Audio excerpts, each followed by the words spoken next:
Prayer के साथ शुरू करेंगे। ओम असतो मा सद्गमया तमसोर्मा ज्योतिर्गमया मृत्योर्मा अमृतं गमया। ओम शांति शांति शांति।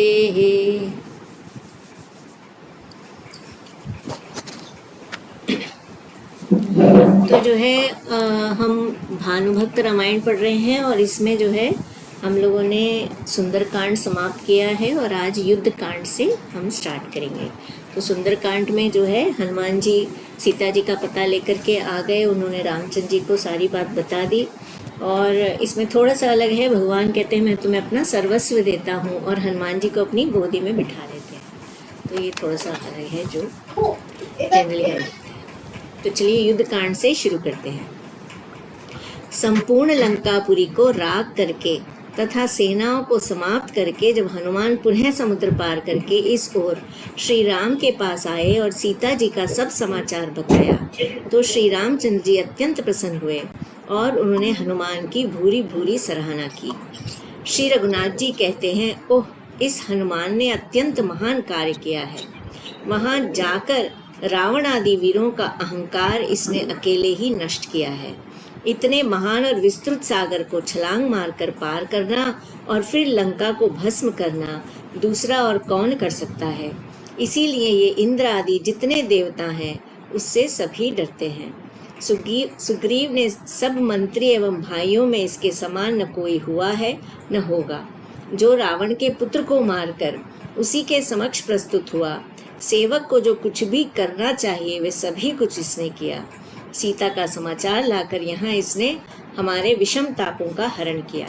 ये हनुमान महावीर है, तभी तो इतनी सरलता से कूद कर गया और कूद कर आया भी है। ये सागर पार करके मैं किस प्रकार लंका पहुँचूंगा। ये सागर अत्यधिक गहरा है और जल के मध्य में अनेक जंतु हैं। मेरा तो मन अत्यधिक घबरा रहा है। ये सागर कैसे पार किया जा सकेगा। तो ये रामचंद्र जी कह रहे हैं कि मैं कैसे पार कर पाऊंगा इस सागर को। ये तो कूद कर चला गया और कूद कर आ गया, मैं कैसे जाऊंगा। मुझे यही चिंता हो रही है कि सेना को समुद्र पार कैसे ले जाऊं और रावण को कैसे मार डालूं। अब मैं अपनी प्राण प्यारी प्रियतमा को पुनः कैसे प्राप्त कर पाऊंगा। राघव के इन दुख भरे वचनों को सुनकर सुग्रीव आगे बढ़कर सेवा में विनती करते हैं। हे रघुपते, चिंता करके क्या होगा। ये वानरों की विशाल सेना है जो घुटने धंसा कर युद्ध करने में भी बलिष्ठ है। इन्हें यदि अग्नि में भी कूदना पड़ेगा तो कमर कस कर कूद पड़ेंगे। केवल सागर पार करने का उपाय बताने की कृपा करें। ये सेना जब सागर पार हो जाएगी, रावण को मारना क्या कठिन है। इसी समय सहज ही में मारा जा सकता है।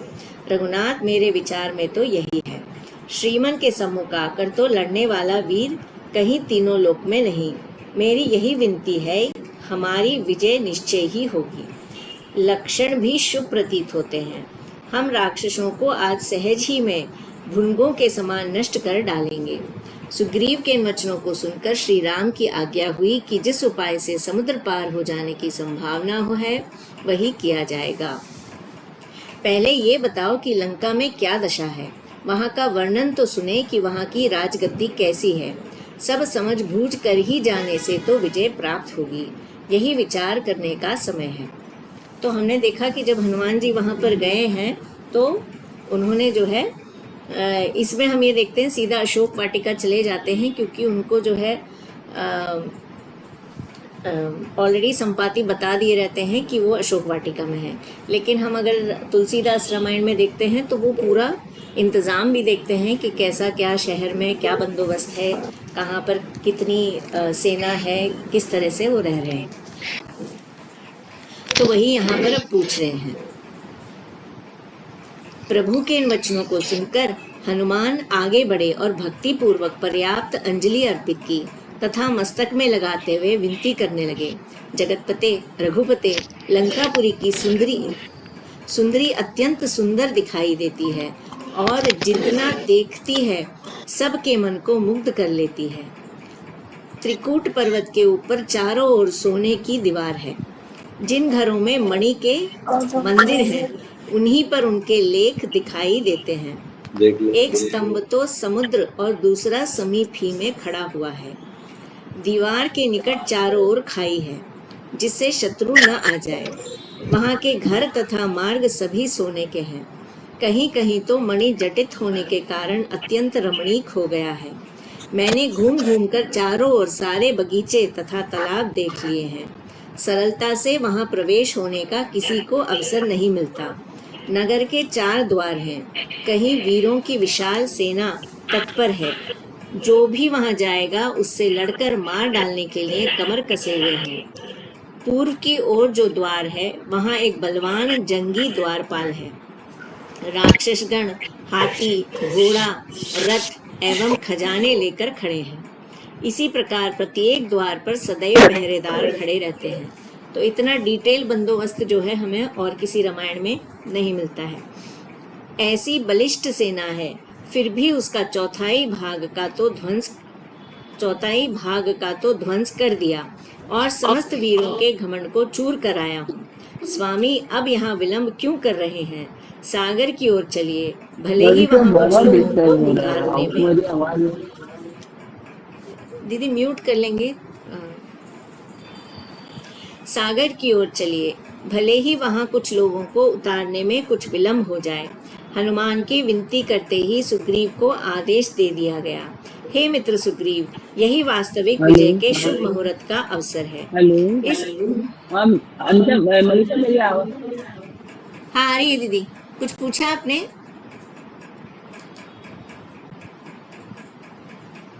हेलो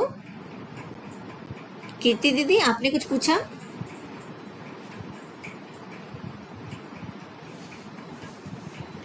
इस अवसर को व्यर्थ गवाए बिना जो कार्य करता है वे अवश्य ही विजय प्राप्त करता है। मेरा तो दक्षिण नेत्र फड़क रहा है, ये उत्तम लक्षण है। यदि शुभ अवसर को सेनाएं हाथ से न जाने दें तो हमें अवश्य ही विजय की प्राप्ति होगी। वानर सेना लंका में प्रस्थान करके लंका पर आक्रमण कर दे तथा रावण को वंश सहित नष्ट करके महारानी सीता को स्वतंत्र करे। लक्ष्मण अंगद की सहायता लेकर और हम दोनों हनुमान की सहायता लेंगे। सुग्रीव को यह आज्ञा देकर प्रभु ने भी वहां से प्रस्थान किया। राम सुग्रीव हनुमान के ऊपर सवार हुए तथा लक्ष्मण अंगद पर सवार हुए और इस प्रकार लंका विजय के लिए संपूर्ण वानर सेना को लेकर चल पड़े। वानरों के प्रस्थान करने पर उनकी भीड़ से समस्त पृथ्वी ढक गई। रसद की कोई आवश्यकता ही न थी, क्योंकि सभी वीर फल फूलादि खाकर ही दिन पार कर सकते थे। तो सामान लेने की जरूरत नहीं थी। जैसे कोई और सेना होती तो खाने पीने का सामान लेके जाना है, लेकिन ये तो फल फूल खाने वाले हैं, तो जहाँ भी जाएंगे वहाँ पर पेड़ हैं तो खा सकते हैं। सारे वीर गरजते हुए जा रहे थे। उनके गर्जन से समस्त भूमंडल कांप उठा। सेना सारी रात सारा दिन चलती रही, क्षण भर को भी कहीं नहीं रुकी। विंध्याचल और फिर मल्याचल को लांघते हुए इसी क्रम से सब लोग क्षीर सागर के किनारे पहुंचे और वहीं प्रभु ने पड़ाव डालने की आज्ञा दी। वानरों की असंख्य सेना से समुद्र तट खचाखच भर गया। आज्ञा पाकर एक एक कर सभी लोग किनारे बैठ गए और सागर पार करने का उपाय सोचने लगे। कोई उपाय समझ में न आया तो वे गहरी चिंता तथा ताप से भर गए। वीरजन कहते हैं कि इस सागर को किस प्रकार पार किया जाए, ये तो अत्यंत कठिन समस्या उत्पन्न हो गई है। अन्य कोई ऐसा मार्ग भी नहीं जिससे पैदल चलकर ही लंका पहुंच जाए। इसी समय किसी प्रकार सागर पार कर पाते तो सभी राक्षसों को मार डालते। परस्पर इसी प्रकार का विचार विमर्श करते हुए सब लोग प्रभु के पास एकत्रित हो गए। सीता जी को बारंबार स्मरण करके ज्ञान सागर श्री रघुनाथ जी भी सीते कहाँ हो कहते हुए विलाप करने लगे। सच्चिदानंद रूपी होकर भी मनुष्य के समान अनेक प्रकार से सुखी एवं दुखी बन करके वे लीलाएं करते हैं, परंतु वास्तव में राम का तो केवल नाम लेने से ही सारे दुख संकट टल जाते हैं। तो भगवान जो है लीला के अनुसार जो है ये रुदन करते हैं कि मेरी पत्नी कहाँ है, सीता कहाँ है, और जिनका नाम लेते ही भवसागर से तर जाते हैं उनके लिए ये सागर क्या चीज है। रावण को समाचार मिला कि हनुमान ने कूद कूद कर संपूर्ण लंका को जला डाला है। उसके पुत्र को मारकर अनेक वीरों की सेना को ध्वस्त करके सीता से भेंट करके पुनः हनुमान लौट गया है, तो वे किंग कर्तव्य विमूढ़ हो गया, यानी कि उसको समझ में नहीं आया क्या करूं। उसी समय विचार विमर्श करने के लिए सब वीरों को बुलावा भेजा। सबको चारों ओर बैठाकर रावण मंत्रियों से कहने लगा कि हनुमान इतनी सरलता से बचकर किस प्रकार भाग निकला। अब तो किसी प्रकार मेरे हित का कोई उपाय निकालो और सब लोग सोच समझकर अपना अपना विचार प्रकट करो। तुम सबके देखते देखते आगे निकलकर अपना कार्य समाप्त करके भाग गया। मुझे तो हनुमान की इस कार्य कुशलता पर बड़ा क्षोभ हो रहा है। रावण के ये वचन तथा आदेश सुनकर सबके हृदय में एक चुभन सी हुई।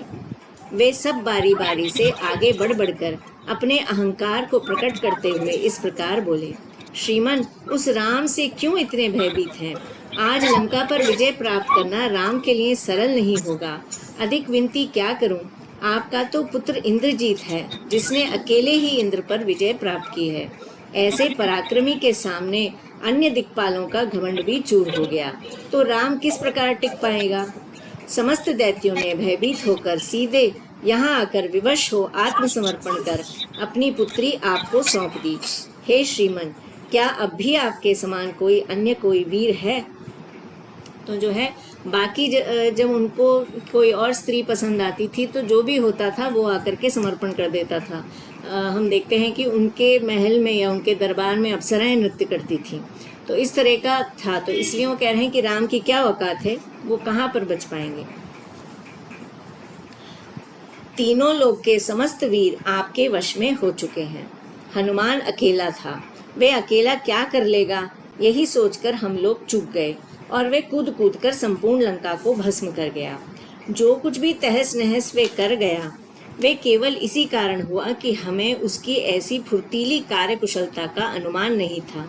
अब आगे इस प्रकार के भय की कोई आशंका नहीं। अब हम सब पूर्णतया उसका सामना करने योग्य हैं। आज्ञा देने की कृपा करें।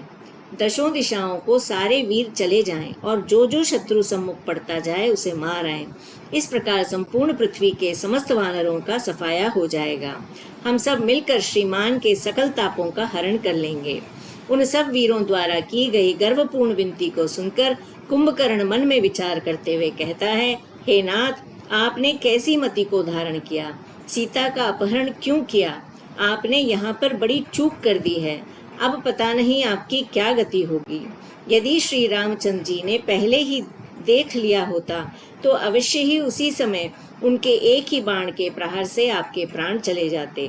फिर आप कहीं एक क्षण के लिए भी जीवित न दिखाई देते। आपने सीता का हरण चोरी से किया है, इसीलिए अभी तक जीवित हैं। उनके सामने पड़ने से कौन टिक सकेगा? इसका परिणाम आप सब भोगोगे। अब तो श्री रामचंद्र जी आपको वंश सहित मार डालेंगे। राम 14 भुवन के स्वामी हैं, अनंत अधिनाथ प्रभु हैं।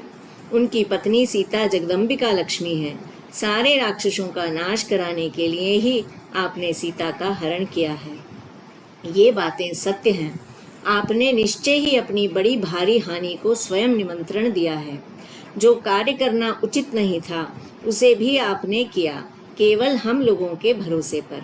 भाई और पुत्र आदि अत्यंत वीर हैं, लड़ेंगे ही। श्रीमन, अब आप शांत हो जाएं। शोक क्यों करते हैं? धैर्य धारण करने की कृपा करें।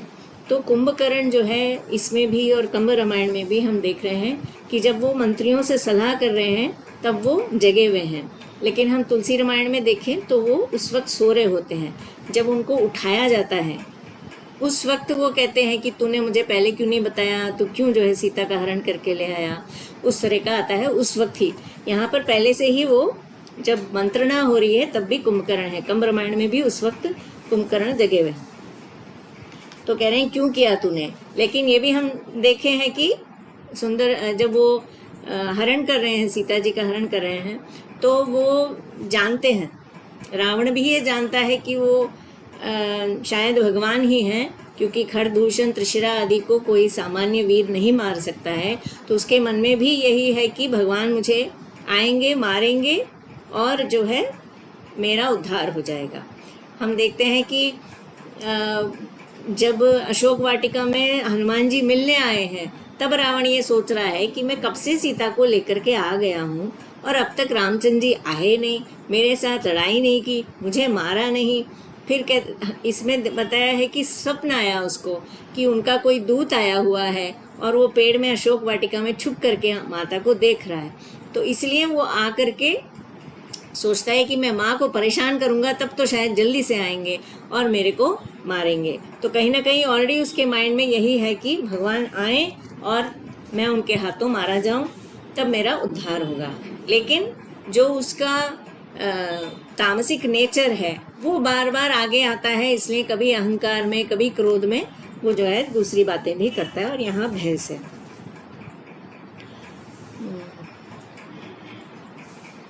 उस वीर कुंभकर्ण की सब बातों को तथा श्री राम को परमेश्वर की श्रेणी में गिनने की बात को सुनकर इंद्रजीत ने कहा, मुझे आज्ञा दो, मैं राम को उनकी सेना सहित सहज ही में अभी मार कर चला आऊं।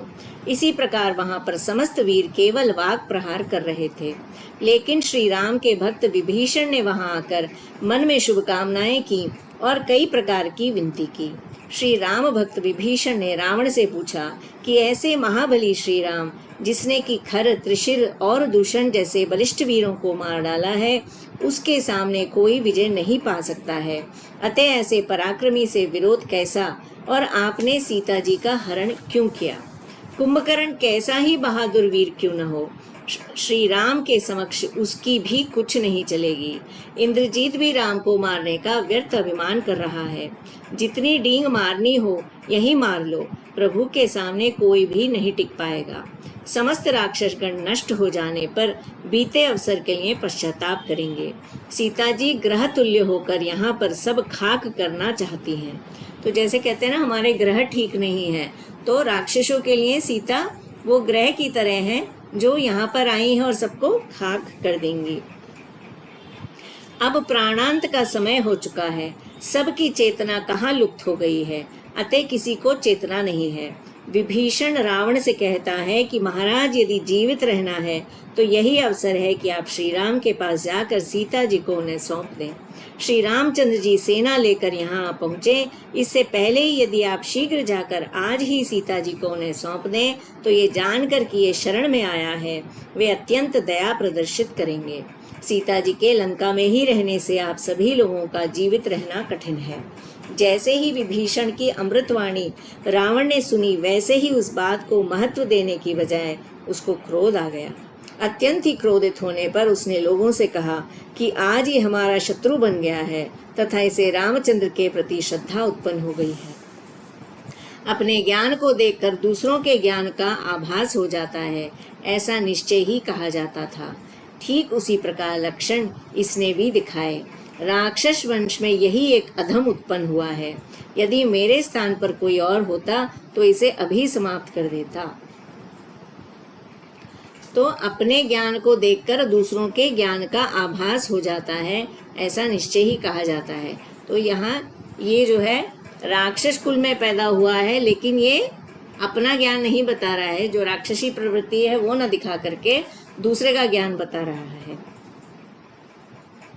अत्यंत ही क्रोधित, लेकिन क्या कर सकता हूँ, अपना ही भाई तो है।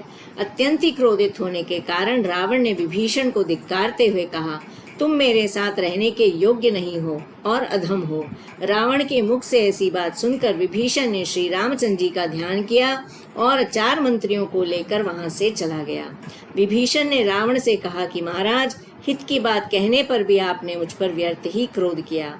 आप मेरे भाई हैं और बड़ा भाई पिता के तुल्य होता है, ये ठीक है, लेकिन अब कुछ भी नहीं हो सकता। अब आप प्रसन्नचित्त होकर अपना राज्य चलाएं, और मैंने तो अब श्री रामचंद्र जी की शरण स्वीकार की है। महारानी सीता जी काली, जगदम्बिका तथा भगवती का रूप हैं और श्री राम काल हैं। वे भूभार को हरने के लिए ही इस संसार में अवतरित हुए हैं। ऐसे प्रभु से कौन पापी अपनी जान बचा सकेगा। श्री राम ने तुम्हारा नाश करने के लिए ही जन्म लिया है, इसी कारण से तुम्हारी मति में कोई परिवर्तन नहीं होता है। अतः काल रूपी श्री रघुनाथ की गति को यहाँ कौन समझ सकता है। अब तो वे समस्त राक्षस वंश का समूल नाश कर डालेंगे, लेकिन तुम्हारा नाश होते हुए मैं कैसे देख सकूंगा, इसलिए मैं तो भगवान श्री रामचंद्र जी की शरण में जाता हूँ। तुम प्रसन्न होकर राज्य संभालो और चिरायु रहो। ऐसा कहकर विभीषण सब कुछ त्याग कर राम के पास चला गया।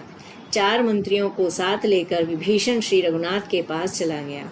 वहां जाने से भयभीत होकर आकाश में ही दूर सम्मुख हुआ और अपना वृत्तांत सुनाते हुए विभीषण ने श्री राम से विनती की कि हे नाथ, मैं आपका ही सेवक हूँ और आज आपकी शरण में आ गया हूँ।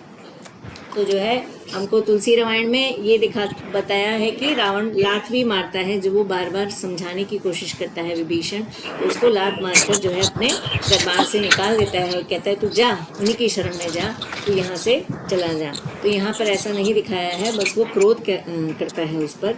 और यहाँ डायरेक्टली श्री राम जी से बात करते हुए दिखाया है, वहाँ पर ऐसा है वो आते हैं, तब जो वानर हैं वो लोग पहले मिलते हैं, फिर सुग्रीव आकर के भगवान से कहते हैं कि रावण का भाई आया है और वो जरूर मायावी होते हैं ये लोग, भरोसा हम नहीं कर सकते इन पर। तो भगवान कहते हैं कि जो भी मेरी शरण आया है, मैंने नियम लिया है कि मैं उसको लौटा नहीं सकता, तो कैसा भी हो उसको आने दिया जाए। मैं आपका ही सेवक हूँ और आज आपकी शरण में आ गया हूँ। विभीषण ने राम से अपना वृत्तांत सुनाते हुए कहा कि हे प्रभु, मैं लंका के राजा रावण का भाई हूँ। वे आज अधम हो गया है, मैं कहाँ तक उसकी सेवा करता रहूँ। सीता को क्यों हरण किया, उसे श्री राम को वापस सौंप दो। जब मैंने उससे ऐसा कहा तो वे क्रोधित होकर मुझ पर खड्ग लेकर प्रहार करने के लिए दौड़ा और मुझे तरह तरह से धिक्कारा। तो कम से कम इसमें तो हमें नहीं बताया है कि वो खड्ग लेकर के दौड़ा, उसने यही कहा कि कोई और होता तो मार देता, मेरा तो भाई है, मैं नहीं कर सकता। और कंब रामायण में आता है कि हनुमान जी कहते हैं कि शायद इसने सुन रखा है कि आपने जो है बाली को मार करके राज्य सुग्रीव को दिया है, तो ये भी शायद इसी आशा से आया है कि आप रावण को मार करके शायद राज्य इसको दे दें। और ये भी कहते हैं लेकिन कि जब सभा में मुझे मारने की बात की रावण ने, तो विभीषण ने ही कहा कि ये दूत है और दूत को नहीं मारना चाहिए, तो इसने मेरी मदद की थी। तो दोनों चीज़ जब हनुमान जी बोलते हैं तो फिर रामचंद्र जी ये कहते हैं कि उसको लाया जाए और देखते हैं कि क्या है उसका। जब रावण ने मेरे साथ ऐसा व्यवहार किया तो हे रघुनाथ, मैं आपकी शरण में आ गया और अब आपकी ही सेवा करने की इच्छा है। जो प्रभु संसार को तारने वाले हैं, उस प्रभु को छोड़कर मैं और किसकी शरण में जाऊं। विभीषण की ऐसी विनती सुनकर सुग्रीव ने भय के कारण श्री राम से विनती की। सुग्रीव श्री राम से विनती करते हुए कहने लगे, हे रघुनाथ, ये तो दुष्ट है, इस पर आप जरा भी विश्वास न करें। कहीं ऐसा न हो कि अवसर पाते ही आक्रमण कर दे। अपने को रावण का भाई बताता है और लगता भी ऐसा ही है। आज्ञा दे तो मैं अभी इन सब को पकड़कर समाप्त कर डालूं। हे रघुनाथ, आप किंचित मात्र भी इसका विश्वास न करें। यदि रावण का ही भाई है तो फिर इसका नाश करने में विलंब कैसा। कोई अवसर मिलने पर उस अवसर का लाभ उठाकर ये हम पर आक्रमण कर दे, इससे पहले ही आप मारने की आज्ञा दें, जिससे इसका सहज ही नाश कर दिया जाए। मेरा तो यही विचार है, हे प्रभु, आपका क्या मत है। सुग्रीव की विनती सुनकर श्री रामचंद्र जी हंसकर बोले, हे मित्र सुग्रीव, यदि मैं चाहूँ तो अभी सारी सृष्टि ध्वस्त कर डालूं और चाहूँ तो क्षण में ही पुनः सृष्टि निर्माण कर लूं।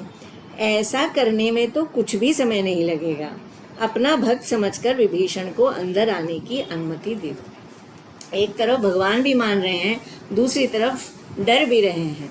वो कह रहे हैं कि मैं एक क्षण में सृष्टि समाप्त कर सकता हूँ, निर्माण कर सकता हूँ, तो ठीक है, वो भक्त है, उसको आने दो। और उसमें कंब रामायण में आता है, वो कहते हैं अगर कुछ करेगा भी तो लक्ष्मण है ना, लक्ष्मण उसको यूं संभाल लेगा, आने दो उसे। यदि विभीषण के साथ शत्रु दल भी होते तो मैं उन्हें अवश्य मार डालता, छोड़ क्यों देता। शत्रु के तो ये संबंधी हैं, तथापि मेरी शरण में आए हैं। जब मेरी शरण में आ पड़ते हैं तो मैं भी उन्हें छोड़ूंगा कहाँ। श्री राम ने बताया कि मुझे स्मरण करके जो भी एक बार मेरी शरण में आ जाता है, उसे मैं अपनी शरण में ले लेता हूँ, चाहे वे शत्रु ही क्यों न हो। तो ये जो है उनके शरणागति का वो हमको बताया गया है कि चाहे कोई शत्रु ही हो, उनका नाम लेकर के उनकी शरण में जो आ जाता है तो भगवान उनको स्वीकार कर ही लेते हैं, चाहे वो कितना भी अधम क्यों न हो। यही मेरा सबसे बड़ा व्रत है, इसे मैं कैसे त्याग सकता हूँ। श्री रामचंद्र जी की ऐसी आज्ञा होने पर विभीषण को उनके सम्मुख लाया गया। यही है, ले आया हूँ, ऐसा कहकर रघुनाथ की शरण में पहुँचाया गया। वहां पहुंचकर विभीषण ने श्री राम के दर्शन प्राप्त किए और पृथ्वी पर लेटकर रघुनाथ को प्रणाम किया। श्री रघुनाथ जी के दर्शन पाकर विभीषण अत्यंत प्रसन्न हुआ तथा विभीषण का संपूर्ण दुख क्षण भर में समाप्त हो गया। ईश्वर यही है, ऐसा सोचकर विभीषण ने श्री रघुनाथ की स्तुति की। स्तुति सुनकर सर्वात्मा श्री रघुनाथ बहुत प्रसन्न हुए। क्या वरदान मांगते हो, मांगो, मैं तुम्हें दूंगा, कहकर जैसे ही ये आज्ञा हुई वैसे ही जो उस समय उसके मन में भक्ति थी वही मांगते हुए उसने कहा, हे नाथ, मेरी भक्ति सदैव आपकी ओर रहे और मेरी मति कभी भी भ्रष्ट न होने पाए। तो ये जो है वरदान भी, जब तीनों भाइयों ने जो है तपस्या की थी, किसने क्या क्या वरदान मांगा था, कोई जानता है?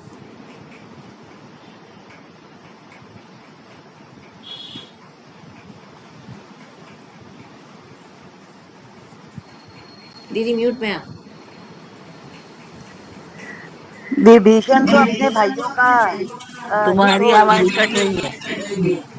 मेरी इसमें भी कट रही है दीदी, तब पैसा चलेगा। बहुत परेशान किया, अभी थोड़ी देर से दिखी, एक बार बोलो। हाँ, तो प्रश्न ये है कि तीनों भाइयों ने बहुत पहले तपस्या की थी और तीनों को ब्रह्मा जी ने वरदान दिया था। तो क्या क्या किसको वरदान दिया था? रावण को, कुंभकर्ण को और विभीषण को। रावण को तो दिया था कि तुम किसी मनुष्य से नहीं मरोगे, नर से नहीं मरोगे, कुछ ऐसा दिया था। और कुंभकर्ण को दिया था कि तुम 6 महीने मतलब उसने ये सोचा था ना, कुंभकर्ण ये कह रहा था कि मैं खाता बहुत था ना वो, तो उसको ये था कि भाई वो मतलब फिर उन्होंने वरदान उल्टा कर दिया था उसको ये हो गया था कि 6 महीने मैं सोऊं और 1 दिन जागूं, और वो कहना ये चाह रहा था कि मैं 6 महीने जागूं और 1 दिन सोऊं। करेक्ट। लेकिन उसका फिर उल्टा कर दिया था। और विभीषण तो अपने दोनों भाइयों का ही चाहता है कि मैं अपने दोनों भाइयों को मतलब कि हरि भक्ति मतलब हरि भगवान की भक्ति में लगाऊं। भाइयों को, हाँ, शुरू में जब था ना कि दोनों भाई इसकी गलत लाइन में थे, वो अपनी माँ को बोलता है कि मैं मतलब कि नारायण की भक्ति करके ब्रह्मा से वर मांगूंगा कि मैं अपने भाइयों को सही दिशा दिखा पाऊँ। अच्छा, ये मैंने नहीं सुना है किसी रामायण में, नया है। तो पहला वाला दीदी आपने बोला रावण नर से नहीं मर सकता, नर से ही तो मरेगा, बाकी किसी से नहीं मर सकता। हाँ, किसी देवता से नहीं मरूंगी, ये कहा था कि किसी देवता से, असुर से, यक्ष से, नाग से, सारे उसने काउंट कर लिए सिवाय नर के, इसलिए भगवान नर रूप में पधारे। नर को तो साधारण मानता था ना कि नर तो मार ही नहीं सकता उसको। यही कहा था कि मतलब मैं किसी देवता से भी राम ने इसीलिए अवतार लिया था ना। करेक्ट, इसीलिए आए थे ना, साधारण मनुष्य। थोड़ा कंफ्यूज हो गई थी। हाँ, तो उल्टा, और जैसे ब्रह्मा जी ने उल्टा कर दिया ना, दीदी ने भी उल्टा कर दिया था। तो कुंभकर्ण का बिल्कुल सही बोला दीदी ने। उसका मन ये था कि 6 महीने तक मुझे कंटिन्यूस निद्रा नहीं आए, फिर 1 दिन सोऊं, फिर 6 महीने जागूं। तो उन्होंने कहा कि ये जितना खाता है सारी सृष्टि को ही खा जाएगा, तो उन्होंने रिवर्स कर दी उसकी बुद्धि। तो उसने मांगा ये कि 1 दिन जगूं, 6 महीने मैं सोता रहूं। तो 1 दिन खाएगा, फिर 6 महीने सो जाएगा, फिर 1 दिन खाएगा, फिर 6 महीने सो जाएगा। तो ये कुंभकर्ण का था। विभीषण का जहाँ तक मैंने सुना है, उन्होंने भगवान के चरणों में भक्ति और बुद्धि मेरी हमेशा सही रहे, मतलब भ्रमित ना हो जाए, ये जो है मांगा। हो सकता है आपने जो सुना है दीदी वो किसी और रामायण में हो, तो इसलिए, क्योंकि अलग अलग रामायण में अलग अलग चीज़ है। तो यहाँ पर भी भगवान के से उसने यही मांगा कि मन में भक्ति थी वही मांगते हुए उसने कहा, हे नाथ, मेरी भक्ति सदैव आपकी ओर रहे और मेरी मति कभी भी भ्रष्ट न होने पाए। तो सद्बुद्धि रहे और भक्ति रहे। इस संसार में भक्ति के अतिरिक्त अन्य जो भी वस्तुएं हैं उन्हें मैं तुच्छ समझता हूँ। कर्मों का विनाश करने के लिए केवल आपका ही ध्यान रहे, बस इतने से ही मैं आपका कृतार्थ हूँ। संपूर्ण विषय सुख दूर ही रहे, केवल भक्ति प्राप्त से ही मैं प्रसन्न हूँ। जैसे ही उसने ऐसा कहा वैसे ही प्रभु ने ये कहकर कि तुम्हें भक्ति प्राप्त हो वरदान दिया।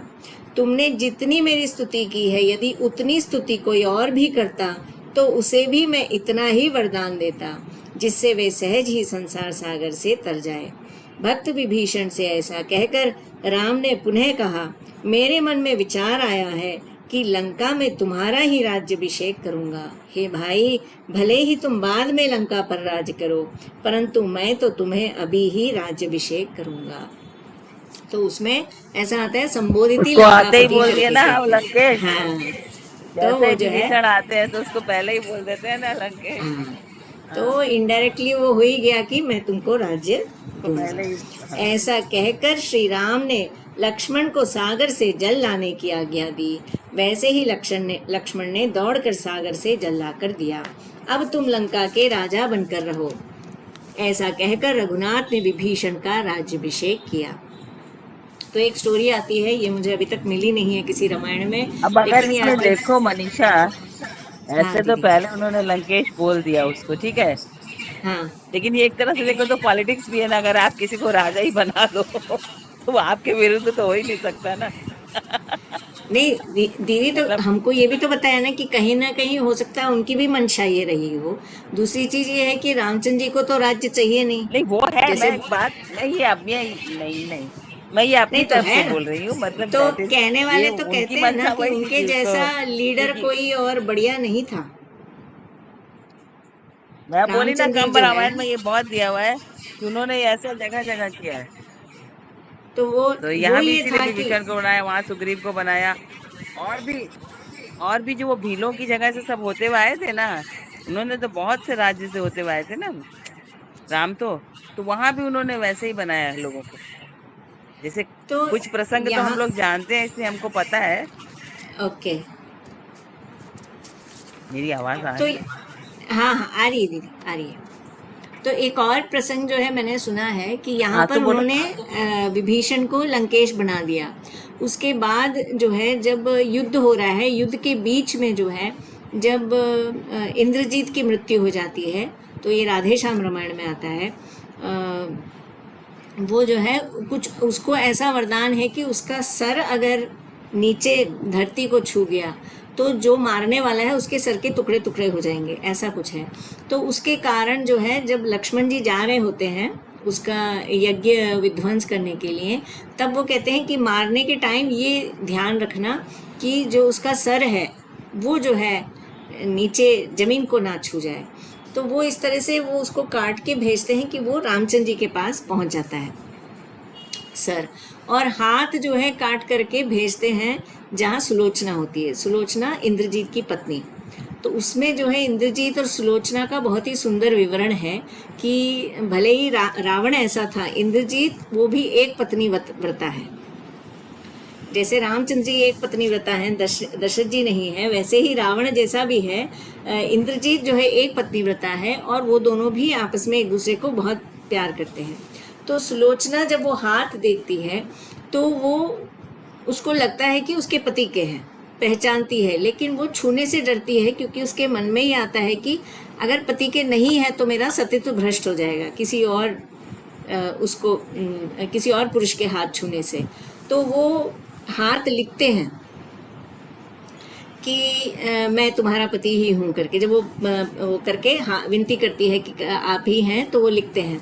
फिर वो उसको ये पता चलता है कि मेरा सर जो है वो रामचंद्र जी के पास है। तो वो रामचंद्र जी के पास सर लेने के लिए जाती है। तो डोली आती है वहाँ से जिसमें बैठ करके सुलोचना आ रही है। तो अब सब लोग देख रहे हैं कि कौन आ रहा है, डोली में कौन आ रहा है, पालकी में। तो कोई पूछता है कि अगर ये बाय चांस इंद्रजीत के मरने से रावण ने सोचा हो कि अब तो सब कुछ इंद्रजीत लास्ट है, उसके बाद रावण ही बचता है, तो उसने शायद सीता लौटा दी हो, तो पालकी में शायद सीता रानी को लेकर के रावण ने ही तय किया हो कि अब छोड़ दो, नहीं तो मेरे प्राण भी जाने वाले हैं इंद्रजीत के मरने के बाद। तो पूछा जाता है कि लेकिन आपने तो विभीषण को लंकेश बना दिया और अब रावण आपकी शरण में आ गया, तो उसको भी नहीं मारेंगे, तो दो दो लंकेश तो हो नहीं सकते, तो आप फिर क्या करेंगे? तो रामचंद्र जी क्या कहते हैं उसमें? रामचंद्र जी कहते हैं कि मैं जो है रावण को अयोध्या दे दूंगा। अब तक दो भाई जंगल में घूम रहे थे, फिर चारों भाई जो है जंगल में घूमेंगे, राइट। तो ये एक अलग किस्सा जो है आया। खैर, तो यहाँ विभीषण को राज्याभिषेक किया।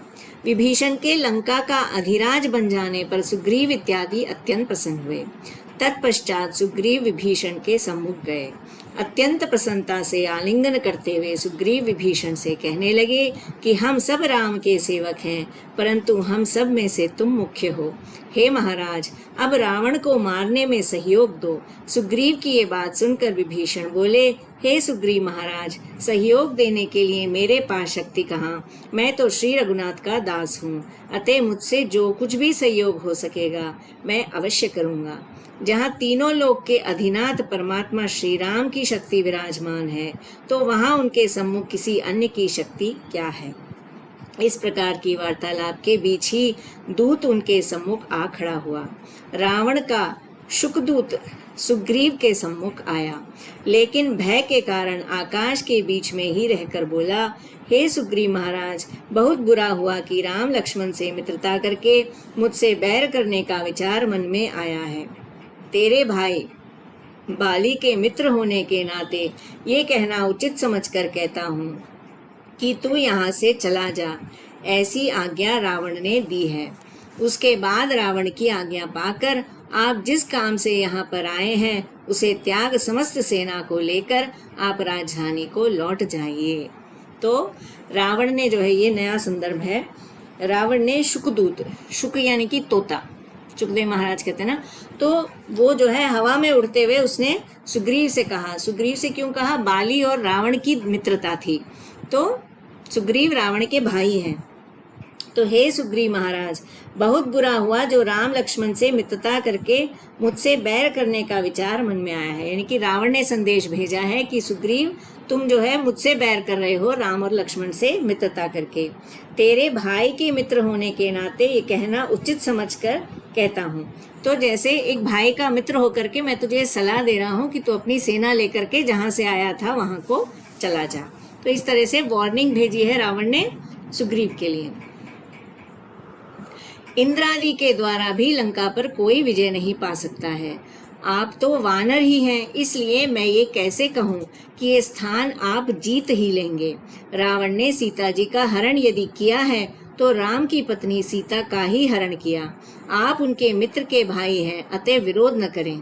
आखिर उन्होंने आपका बिगाड़ा ही क्या है? मेरे भाई के समान हो, इसलिए तुम्हारे हित की बात कहता हूँ। तो ये कह रहे हैं कि भाई पत्नी तो उनकी हरण की है, तुम्हारा तो कुछ पर्सनल द्वेष नहीं है मुझसे। मैं तुम्हारा भाई मेरा मित्र था, तो तुम क्यों दूसरे के मामले में पड़ रहे हो? तुम जो है चले जाओ। वैसे तुम जैसा चाहो करो, मैं तो तुम्हारा हित चाहता था और चाह रहा हूँ, और महाराजा रावण की आज्ञा है कि आप लौट जाएं। जैसे ही दूत के मुख से ये बातें सुनी, वानर ने उसको अपनी ओर खींचकर मुष्टि के द्वारा उस पर प्रहार किया। वानर ने जब अधिक परेशान किया तो शुक ने श्री राम को सुनाने के उद्देश्य से कुछ तेज आवाज में चिल्लाकर कहा, हे राम, लो अब मरा। जैसे ही उसने ये विनती की कि दूत हूँ, अतः दूत को मारना उचित नहीं, उसी क्षण न मारने की आज्ञा हुई और आज्ञा सुनकर तुरंत ही छोड़ दिया गया। वानरों से जो ही छुटकारा मिला त्यों ही उछलकर वे आकाश को गया और कहने लगा, बोलो क्या उत्तर देना है? मतलब जो मैसेज आया उसका क्या जवाब देना है? उत्तर मिल जाए तो मैं चला जाऊं। सुग्रीव ने वहीं पर उत्तर दिया, मित्र हो या भ्राता हो, अर्थात भ्राता होने का विचार नहीं रखूंगा। बाली की तरह मारूंगा, फिर चाहे अधम ही क्यों न हो जाए।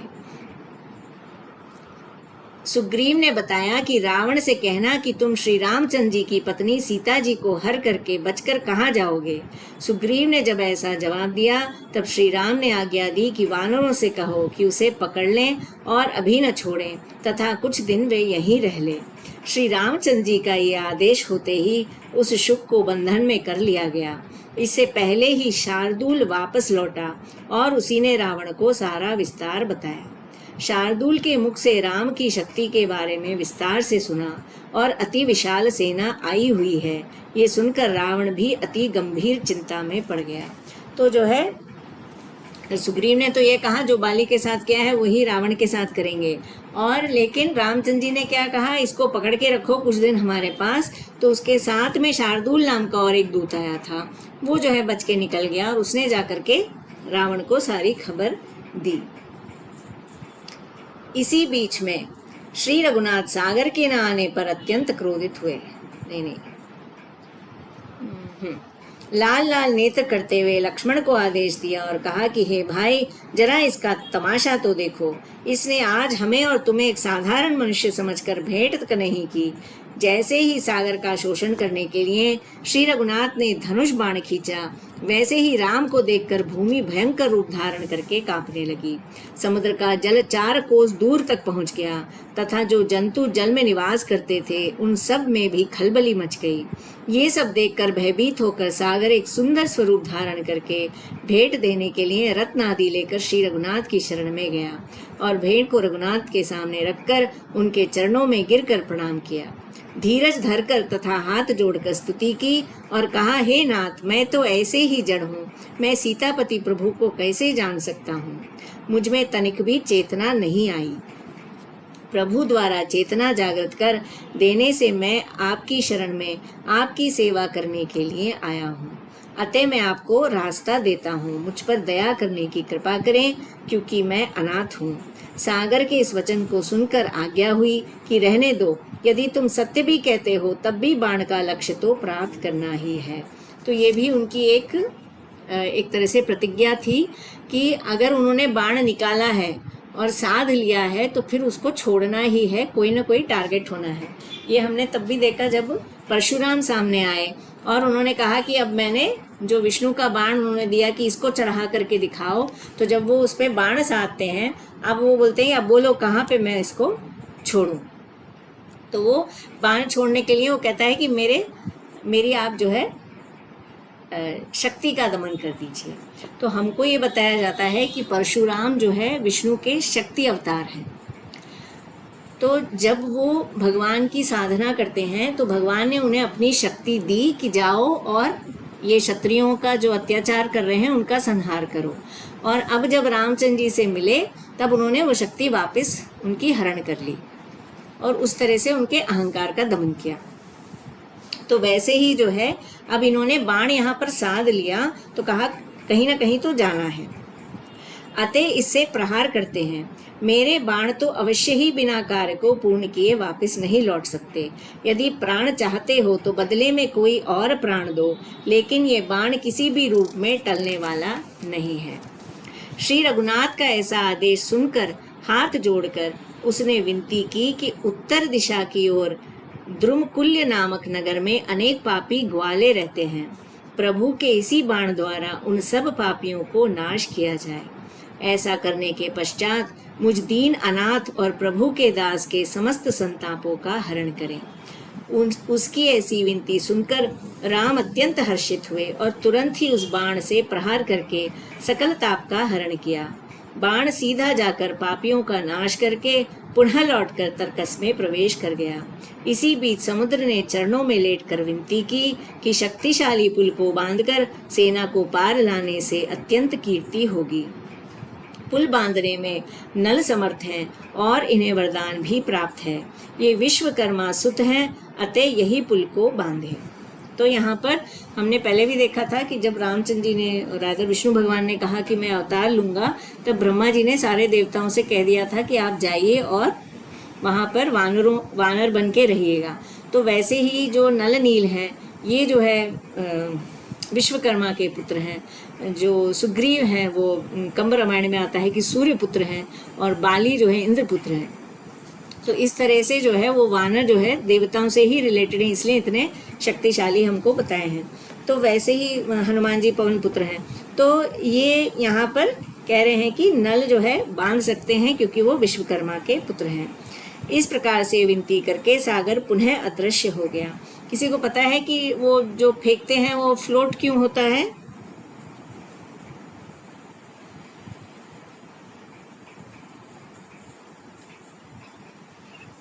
जो पत्थर फेंकते हैं वो एग्जैक्ट हाँ। तो पता नहीं है, लेकिन वहाँ राम राम लिखते कोई और राम भी बोल लिख रहा है के क्या? फेंकते हैं ना, वो इसीलिए वो तैरने लगता है। हाँ, तो एक ये राम नाम लिखने का हर उसमें नहीं आता है। तो नल और नील का ये कहते हैं कि जब ये छोटे थे, जैसे हनुमान जी अपनी गड़बड़ी करते थे, ये भी अपनी गड़बड़ी करते थे, कि जो ऋषि आसपास रहते थे उनका सामान ले जा करके वो पानी में फेंक दिया करते थे। तो ऋषि जो है परेशान होते थे उनको वो ढूंढना। तो उन्होंने जो है ये उनको एक तरह से शाप दिया कि आप कुछ भी पानी में फेंकोगे तो वो नीचे नहीं जाएगा, ऊपर ही तैरता रहेगा। तो आज जो है वो काम आ गया उनका। तो सागर की विनती सुनकर नल भी राम के पास गया। नल को शीघ्रता से पुल बांधने की आज्ञा हुई, अतः वे सेना को साथ लेकर पुल का निर्माण करने लगा। प्रसन्न होकर नल ने सब वीरों की शक्ति जागृत की। चारों ओर जो कुछ भी वृक्ष और पर्वत थे उनको मंगवाकर आगे आकर पुल बांधने लगा।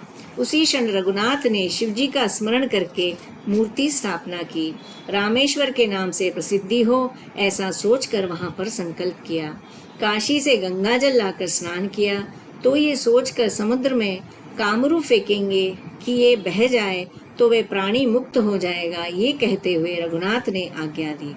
पहले दिन 56 कोस का पुल बांधा, दूसरे दिन 80 कोस तथा तीसरे दिन सबने कमर कसकर 84 कोस समाप्त कर दिया। चौथे दिन 88 कोस। पूरा कितने कोस था, किसी को याद है? 400 कोस। तो जो डिस्टेंस थी वो 400 कोस थी। और जब हनुमान जी उड़ने वाले थे तो जामवंत याद दिलाते हैं कि तुम जब सूर्य को खाने के लिए छलांग लगाई थी वो 2000 कोस था, तो तुम्हारे लिए 400 कोस तो कुछ भी नहीं है जब तुम 2000 लगा के सूर्य को खा कर आए थे। चौथे दिन 88 कोस और बाकी 92 कोस 5वें दिन समाप्त कर दिया। देखने पर कहीं कोई दोष नहीं दिखाई दिया। उसी रास्ते से सारी सेना पार हो गई। तो जैसे देख सकते हैं हर रामायण में ये राम का वो नहीं है कॉन्सेप्ट कि राम लिखा इसीलिए वो तैरे थे। तो किसी न किसी में होगा, क्योंकि भाई हमने जो रामायण देखी है उसमें है। त्रिकूट पर्वत और टापू सब ढक गया, कहीं पर कोई रिक्त स्थान नहीं बचा। भाई को अंगद पर चढ़ाकर स्वयं हनुमान पर सवार होकर चल पड़े। यद्यपि स्थान काफी ऊंचा था, जैसे ही वहां जाकर विचित्र नगरी लंका को देखा तो वहां पर रावण भी तमाशा देखते हुए नजर आया। उसी बीच शुक को छोड़ दिया। शुक दौड़ कर गया और वहां जाकर रावण को तुरंत ही सारा विस्तार सुनाया। हे महाराज, अभी श्रीमन के आदेशानुसार मैं वहां गया। यही यदि वानर द्वारा बांध लिया जाता तो संकट में पड़ जाता और यहाँ न आ पाता। अभी तो रघुनाथ की आज्ञा से छोड़ दिया गया हूँ ताकि मैं चला जाऊँ। अब मैं संकट से बच गया, इसी कारण से तीव्र गति से दौड़कर यहाँ आ गया हूँ। श्री रघुनाथ अपनी विशाल सेना के साथ समुद्र पार कर यहाँ आ पहुँचे हैं। उनसे युद्ध करके भी विजय पाना कठिन ही है, अतः आज ही सीता जी को श्री राम की शरण में ले जाकर सौंप देने की कृपा करें। तो उतने दिन रहने के बाद जो है शुक को भी ये समझ में आया कि उनकी शक्ति कितनी है, उनमें कितना बल है। इसलिए पहले तो वो क्या कह रहा था, अलग ही गुण गा रहा था, लेकिन वहाँ रहने के बाद जब छोड़ा तो उसने कहा कि देखो इन्होंने इतना पुल बना लिया, क्रॉस कर लिया, सागर कितना डर के आया। तो वो एक अलग ही वो पता चला उसको। उसने उनसे युद्ध करके भी विजय पाना कठिन ही है, अतः आप ही सीता जी को श्री राम की शरण में ले जाकर सौंप देने की कृपा करें। या युद्ध ही करना है तो शीघ्र ही संग्राम प्रारंभ करने की कृपा करें। रामचंद्र जी ने एक संदेश भेजा है, उसे मैं बताता हूँ। कौन सी मति को अपनाकर आपने सीता का हरण किया है। अब समय हो चुका है, अतः मुंह समक्ष रखकर संग्राम करने के लिए आगे आओ। कल तुझे मैं ध्वस्त कर डालूंगा, अतः मैं तुझे पहले से सूचना देता हूँ। मैं तुझे ललकार कर कहता हूँ कि यदि तुझको न भी मारा तो ऐसे नहीं छोड़ूंगा। हे शुक, केवल इतना ही तुम रावण को जाकर सुना देना। जब तुम ही जा रहे हो तो और किसको भेजूं? अतः तुम अपने मन में समझ लेना। ऐसा समाचार कहने के लिए श्री रघुनाथ का आदेश हुआ है। अतः वह समाचार मैंने श्रीमान के सम्मुख सत्य वर्णन किया है। मैं अभी यही विनती करता हूँ कि मेरे विचार से श्री राम संसार के स्वामी हैं, अतः उनसे कोई भी कहीं जीत नहीं सकता। श्रीमन की बुद्धि को क्या हो गया है? अब तो बचने का एक ही उपाय दिखता है कि राम की शरण में पड़कर सीता जी को सौंपने की कृपा करें, नहीं तो मृत्यु की घड़ी नजदीक आ गई है। शुक की इस विनती को सुनकर रावण को बहुत क्रोध आया और कहने लगा, पाजी शुक, आज तू ही मुझे शिक्षा दे रहा है। तेरी जगह यदि कोई और होता तो अवश्य ही उसे मार डालता, लेकिन पहले के तेरे कुछ गुण हैं, उसी कारण बच गया है। जा, तुझे छोड़ दिया। रावण ने शुक को विदा किया। वैसे ही उस शुक ने, जो पहले शाप के फलस्वरूप वहां ब्राह्मण से राक्षस की योनि में उत्पन्न हुआ था, शाप से तुरंत मुक्ति पाई और रावण से विदा लेने के पश्चात वह पुनः ब्राह्मण हो गया।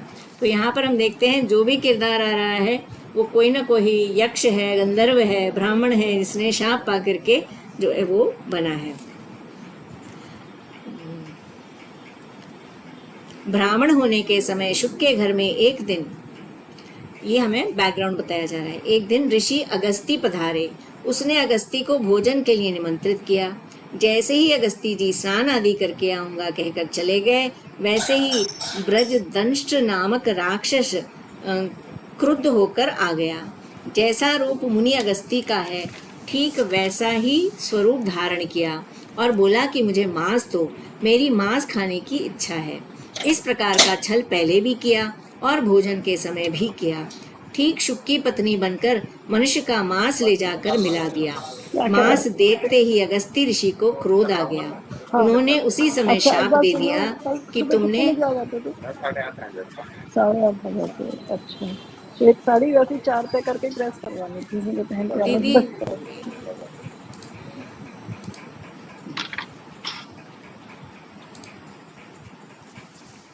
ओके। तो यहाँ पर क्या छल किया कि उनके यहाँ जो ब्राह्मण था, उनके यहाँ अगस्ती ऋषि आए और उन्होंने कहा मैं स्नान आदि करके आता हूँ। तो वो तो स्नान करने चले गए, लेकिन एक राक्षस था, वो जो है उनका भेष बना करके आया और उसने कहा कि मुझे मांस खाना है। तो वो जो है अब शायद उन्होंने बना करके दिया, वो हमको नहीं बताया। बाद में जब वो खाने के लिए आए स्वयं ऋषि, तो उसने पत्नी का रूप धारण कर लिया ब्राह्मण की, और उस भोजन में जो है मनुष्य का मांस मिला दिया। तो जब उन्होंने देखा तो उनको क्रोध आ गया। उन्होंने उसी समय शाप दे दिया कि तुमने मनुष्य का मांस दिया है, तुम अवश्य ही राक्षस हो जाओ। इस छल किए जाने की बात सुनकर शुक ने विनती की।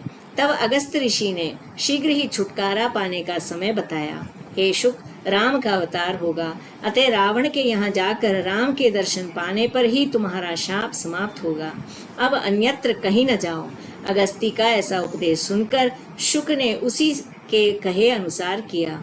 फिर राम के दर्शन पाकर शाप से मुक्ति पाई और पुनः अपनी ब्राह्मण वृत्ति को अपनाया।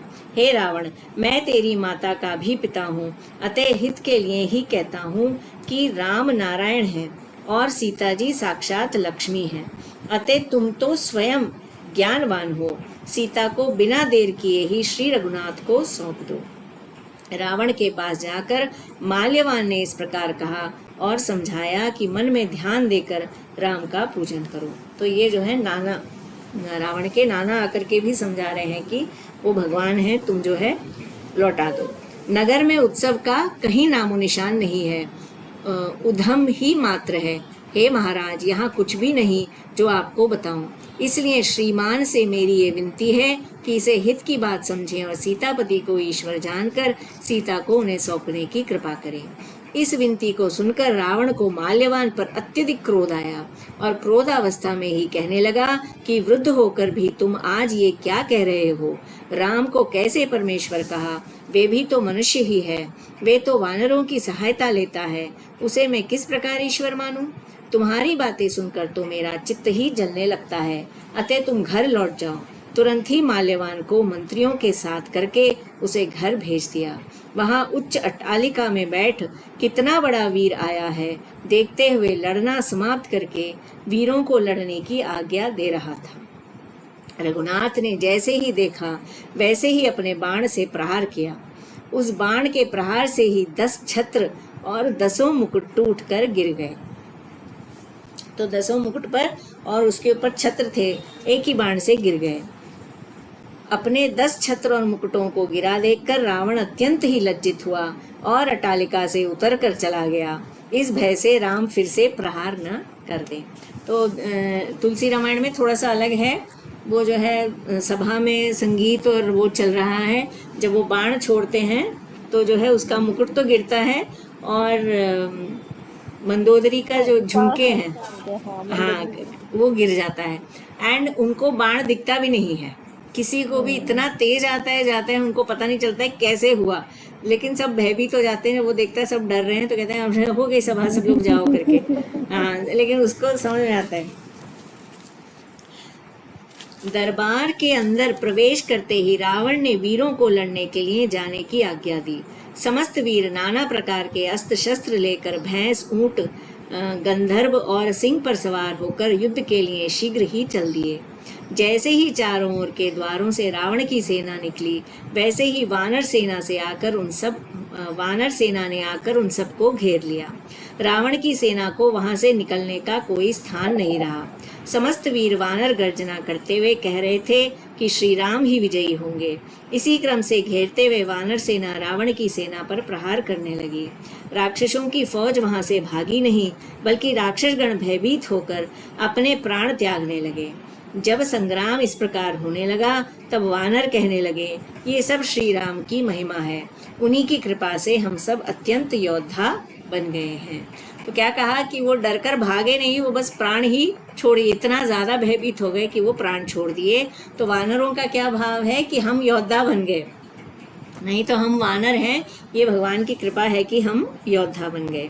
राक्षसों की सारी शक्ति जाती रही और सब बड़े बड़े वीर मारे गए। वानरों ने सभी राक्षसों को मार डाला, जिनमें से अब केवल चौथाई ही बाकी थे।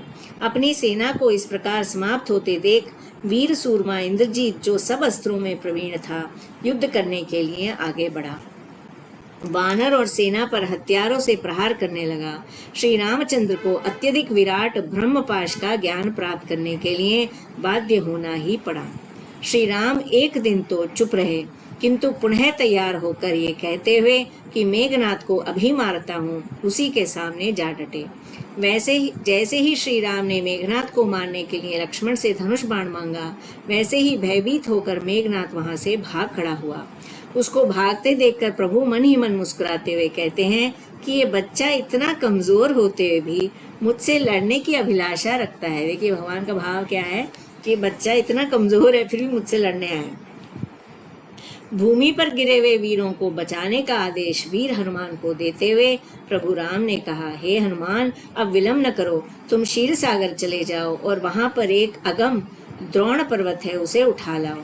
उसी औषधि के द्वारा इस सेना को बचाओ और ऐसा करके 10 दिशाओं में अपनी कीर्ति फैलाओ।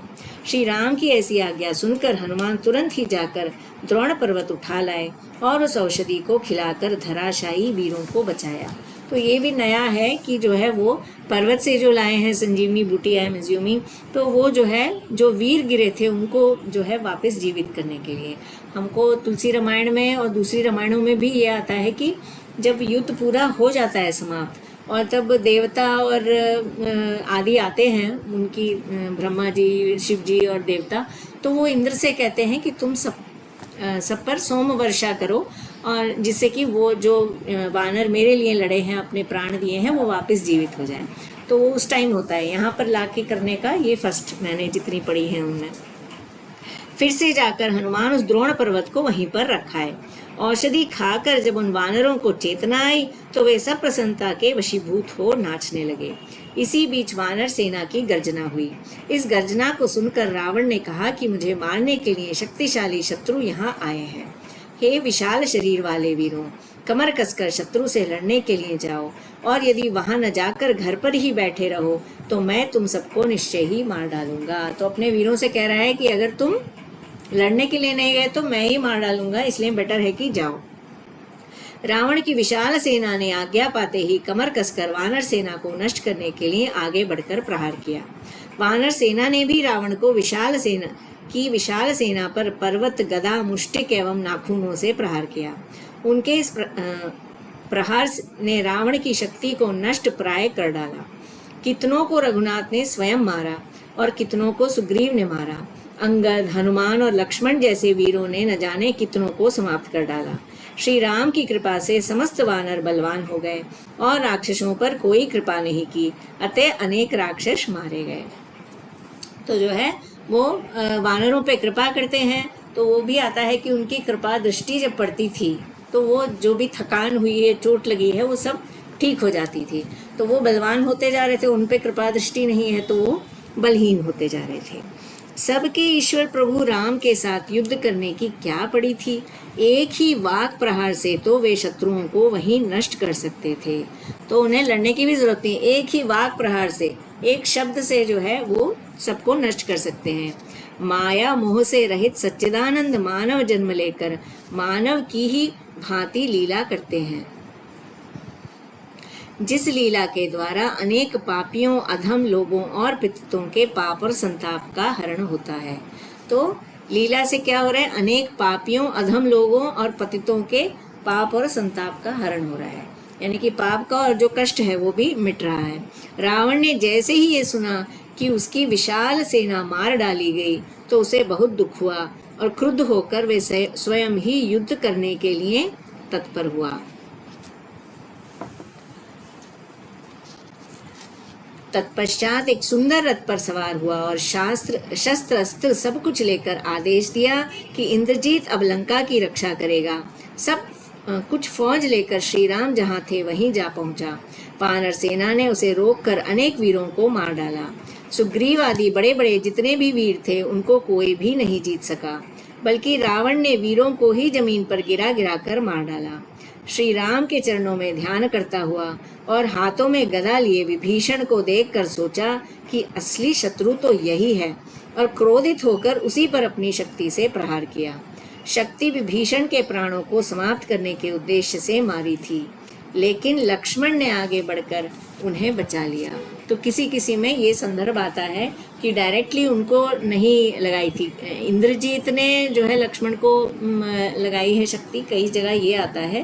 पर ये और भी कहीं मैंने पढ़ा है कि विभीषण को जो है वो प्रहार करते हैं तो वो लक्ष्मण बचाने के लिए सामने आ जाते हैं। शक्ति लक्ष्मण के जाकर लगने से वे मूर्छित हो गए। लक्ष्मण का मूर्छित होना था कि श्री राम मनुष्य की ही भांति प्रयत्न करते रहे। लक्ष्मण को उठाने के लिए रावण दौड़ कर वहां गया, लेकिन रावण कहाँ उठा सकता था, ये देखकर आश्चर्य हुआ। लक्ष्मण को उठाते देख हनुमान को क्रोध आया। इसी बीच हनुमान रावण को मार गिराने के उद्देश्य से उसके नजदीक जा पहुंचे। उन्होंने आकर वज्र के समान दृढ़ मुट्ठी से रावण पर ऐसा प्रहार किया कि रावण इतना बलिष्ठ होते हुए भी रक्त वमन करते हुए उसी क्षण गिर पड़ा। तो ये यहाँ पर थोड़ा सा और आता है कि जब वो लक्ष्मण को उठाने की कोशिश कर रहे हैं तो लक्ष्मण कौन है, लक्ष्मण शेषनाग, जिनके सर पर पूरी पृथ्वी रखी हुई है, तो उसको कौन उठा सकता है। लेकिन फिर जो हनुमान जी आते हैं बड़े प्यार से उन्हें उठा करके ले जाते हैं, वो भी आता है। तो यहाँ जो है इन दोनों का युद्ध हो रहा है, हनुमान जी का और रावण का। लक्ष्मण ने हनुमान से प्रसन्न होकर अपने को भारों से विमुक्त अनुभव किया। तत्काल ही हनुमान लक्ष्मण को उठाकर श्री राम के पास ले गए। लक्ष्मण को नारायण जानकर शक्ति ने मूर्छित मात्र करके छोड़ दिया। उसी समय रावण ने भी मूर्छावस्था से उठकर अपना धनुष बाण संभाला। तो जो है यहाँ लक्ष्मण को नारायण का ही रूप बताया जा रहा है, तो इसलिए जो है शक्ति ने क्या किया, केवल मूर्छित किया। तो यहाँ पर जो है संजीवनी बूटी की जरूरत हमको नहीं बताई गई, जो जनरली दूसरी रामायणों में आती है कि उनको जगाने के लिए संजीवनी बूटी लेकर आए। तो यहाँ पर केवल मूर्छित किया और वो उठ गए। सीतापति श्री जगन्नाथ प्रभु ने भी वीर हनुमान की पीठ पर सवार होकर युद्ध करने की इच्छा से धनुष बाण संभाल लिया। धनुष बाण को ठीक करते हुए आज्ञा दी, बचकर कहाँ जाओगे? तुम्हारे सभी बंधुओं को समाप्त कर तुमको भी इसी रणभूमि में मार डालूंगा। रावण ने इन बातों को सुना तो अत्यंत क्रोधित हुआ और क्रुद्धावस्था में ही हनुमान को सर से टक्कर लगाकर आहत किया। जैसे ही श्री राम ने हनुमान के शरीर में लगी चोट देखी, वैसे ही अत्यंत क्रोधित होकर उन्होंने काल रूप के समान देवता का रूप धारण कर लिया और घोड़ा, रथ, ध्वज, सूत, शस्त्र, धनुष तथा पताकाओं को काटकर अंत में रावण पर भी प्रहार किया, जिससे वे मूर्छित हो जाए। जो ही श्री राम का बाण लगा, वैसे ही रावण मूर्छित होकर गिर पड़ा। शक्ति क्षीण हो जाने के कारण धनुष हाथ से भूमि पर गिर पड़ा। इसी बीच उन्होंने रावण के सिर का मुकुट भी काटकर गिरा दिया और उसके सारे अभिमान को खींच लिया। रावण को भी अत्यंत बाधा हुई। प्रभु भी विदा होते हुए बोले कि अभी घर जाओ, कल फिर युद्ध करेंगे। तो कई रामायणों में ये आता है कि उनका जो रथी है, सारथी है, वो जो है जब वो बेहोश हो जाता है तो वो जल्दी से वापस ले आता है कि कहीं मार न दे। वो बाद में बहुत क्रोध करता है कि तू मुझे काहे को ले आया, मैं कायर जैसे आ गया करके। यहाँ पर यह है कि रामचंद्र जी कहते हैं कि जाओ, कल आना, भी तुम थक गए, हो गया तुम्हारा आज के लिए। लक्ष्मण की मूर्छित होने पर प्रभु जी शोक करने लगे। यहाँ तो कहा कि उठ गए। आई थिंक हनुमान जी ही ले गए। उन्होंने सिर्फ अपना भार छोड़ दिया, जो भारीपन था जिसके कारण वो नहीं उठा सकते थे, उन्होंने अपना भार छोड़ दिया, लेकर आए, भी मूर्छित ही हैं। और जिस प्रकार मनुष्य प्रयत्न करते हैं, उसी प्रकार प्रभु भी चेष्टा करने लगे। लक्ष्मण को बचाओ हनुमान, शीघ्र ही औषधि ले आओ। रघुनाथ की इस आज्ञा को सुनकर हनुमान भी दौड़ पड़े। औषधि लाने के लिए हनुमान का चले जाना जैसे ही रावण को ज्ञात हुआ, उसी क्षण रावण को ही विघ्न डालने के उद्देश्य से रात्रि को ही उठकर कालनेमी के पास गया। रात्रि में अचानक राजा रावण को जैसे ही देखा, कालनेमी ने वहां उपस्थित रहकर अतिथि सत्कार किया। मैं क्या सेवा कर सकता हूँ? इतनी रात्रि गए अकेले कैसे पधारने की कृपा करी। ये विनती सुनकर रावण ने कालनेमी से सारा विस्तार कह सुनाया। रावण ने कहा, ऐसा हुआ है, सुनो कालनेमी, अभी लक्ष्मण मूर्छित होकर गिरा है और उसे बचाने के लिए श्री राम ने एक बड़ा उपाय किया है। आज हनुमान औषधि लाने के लिए द्रोणाचल को गया है। औषधि लाने में तुम विघ्न उत्पन्न कर दो। समय हो गया है और तुम अभी जाओ। माया रूपी मुनि का भेष धरकर हनुमान को भुलावा दो। एक महान योगी बनकर तुम अवश्य ही उसको भुलावा दे सकोगे। जैसे ही रावण ने विघ्न उत्पन्न करने की आज्ञा दी, कालनेमी ने भी श्री राम को ईश्वर जानकर रावण से विनती की कि हे अधिराज, मैं आपके हित के लिए ही ये कहता हूँ, मेरी विनती को स्वीकार करने की कृपा करें, बड़ा ही हित होगा। प्राण की तो मुझे तनिक भी चिंता नहीं अधिराज, ये प्राण भी दे दूंगा, तब भी आप जीत नहीं पाएंगे। स्वयं ही सोचिए कि वे तो 14 भुवन के स्वामी हैं। भाई बंधुओं को मरवाकर राजा के बचे रहने में क्या सुख है। राम ईश्वर ही है, अतः तुरंत राम की शरण में जाएं। आज ही सीता को भी सौंप दें और राज भी विभीषण को दे दें। तत्पश्चात प्रसन्नचित्त से रघुनाथ आपकी विपत्ति का हरण करेंगे। वन में जाकर मन में आत्म तत्व का चिंतन करें। उनकी गति ही ऐसी है कि संसार में माया द्वारा भुलाया जाता है। एकाग्र चित्त से ध्यान करके आत्मा को अवश्य पहचानना पड़ता है। तो जो है अब क्या कह रहे हैं, यही नहीं कि अब तक तो यही था सीता को वापस दे दो, अब साथ में दूसरी चीज भी ये कह रहे हैं कि आप विभीषण को राज्य दे दो और खुद जो है वानप्रस्थाश्रम में चले जाओ। राइट, इंद्रजीत को भी नहीं, इंद्रजीत भी है अभी, जो है तुम जो है छोड़ करके जाओ और फिर जो है भगवान को जानने की, आत्म तत्व को समझने की कोशिश करो। इसलिए अब तुम्हारे लिए वो टाइम आ गया है। जैसे दशरथ जी को हुआ ना, एक सफ़ेद बाल हुआ तो अब मुझे वानप्रस्थ जाना है, करेंगे अभी तुम्हारा भी वही टाइम आ गया है। एकाग्र चित्र से ध्यान करके आत्मा को अवश्य पहचानना पड़ता है। तो ये रावण के लिए नहीं है, हमारे लिए भी है कि हम आत्मा है, ये हमको एकाग्र चित्र से जानना होता है। ध्यान करेंगे तभी आएगा। और यदि पहचानने में असमर्थ हों तो एक मन से राम का भजन करें और हम ज्ञानी नहीं बन सकते तो भक्ति कर सकते हैं। कौस्तुभ, हार, मुकुट और केयूर अनेक प्रकार के आभूषणों से युक्त राम को अपने इसी हृदय अरविंद में ग्रहण कर ध्यान करें। सीता तथा राम को तो अवश्य ही भजना चाहिए। श्री राम तो जगत के स्वामी हैं, उनको ईश्वर समझकर इस विरोधपूर्ण मति को अवश्य ही त्याग दें। विनती करके कालनेमी शांत हो गया, लेकिन वे अधम रावण इस अमृत तुल्य बातों को क्यों मानने लगा? क्रोधित होकर रावण ने उसे मार डालने की सोची। अपने मारे जाने के निश्चय को जानकर कालनेमी ने फिर से विनती की, हे अधिराज, अब वृथा क्रोधित क्यों होते हैं? यदि मेरे वहां जाने से आपका काम बनता है तो मैं अवश्य ही जाऊंगा। इतना कहकर उसी समय वे उठकर चला गया। वे ऐसा उपाय करने लगा कि हनुमान पुनः लौट ही ना सके। रास्ते में उसने एक उत्तम तपोवन की रचना की, जो माया रूपी फूल तथा फलों के वृक्षों से भर गया। मुनीश्वर बनकर वहां पर उसने एक आश्रम की कल्पना की और उसी आश्रम में हनुमान से छल करने के उद्देश्य से बैठ गया। उसमें चारों ओर अनेक शिष्य बैठे थे। हनुमान वहां गए और कहा, ये मैं क्या देख रहा हूँ? पहले तो यहाँ पर कोई उपवन नहीं था। आश्रम किसका है ये पता लगाने के लिए तथा जल पीने के लिए हनुमान उस आश्रम में पहुंचे। योगी के रूप में कालनेमी शिव का पूजन करके हनुमान के कार्य में बाधा डालने का उपाय सोचने लगा। आश्रम के अंदर दर्शन करने के विचार से जाकर और कालनेमी को मुनि समझकर हनुमान ने उसे प्रणाम किया। वे बोले, मैं श्री रघुनाथ का दूत हूँ, मुझे हनुमान कहते हैं। प्रभु जी द्वारा औषधि लाने की आज्ञा पाकर मैं यहाँ आया हूँ। सब वृत्तांत सुनाकर पिपासा शांति के लिए हनुमान ने जल मांगा और उसने भी प्रसन्न होकर जल दे दिया। आओ हनुमान, फल फूल आदि खाकर ठंडा पानी पियो। उसने पुनः कहा कि तुम्हें लौटने के लिए शीघ्रता करने की आवश्यकता नहीं है। मैं योगी हूँ और सब कुछ जानता हूँ। अभी श्री राम ने कृपा दृष्टि करके सब बाधाओं को दूर करके लक्ष्मण को बचाने की कृपा की।